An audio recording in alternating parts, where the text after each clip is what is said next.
சனி பகவான்லேருந்தே ஆரம்பிப்போம்.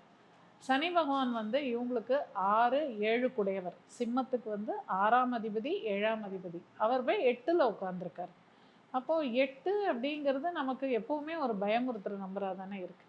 அப்போ இந்த 6ஆம் அதிபதி போய் 8ல உட்காரும்போது, ஒரு விதமான அவஸ்தை அப்படிங்கிறது இருக்க தான் இருக்கும். சரியா? கொஞ்சம் சிரமங்கள் இருக்க தான் இருக்கும்.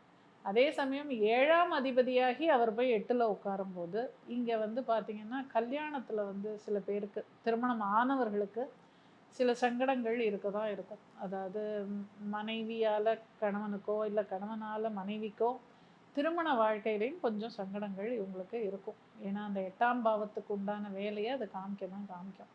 அதே மாரி சில பேருக்கு பார்த்தீங்கன்னா, திருமணம் ஏற்பாடு பண்ணி, அது சில பேருக்கு நின்னு போற மாரி விஷயங்களும் நடக்கும். ஏன்னா, இந்த 7 குடையவன் போய் 8ல உட்காரும்போது, இந்த மாரியான சில சங்கடங்கள் இருக்கும். ஆனாலும், எதை கண்டும் யாரும் பயப்பட வேண்டாம். இது வந்து எல்லாருக்குமே நடக்கும்னு நான் சொல்ல வரல. உங்களுடைய சுய ஜாதகத்தில் தசாபுக்திகள் சாதகமாக இருந்தால், இது பெரிதாக வேலை செய்யாது.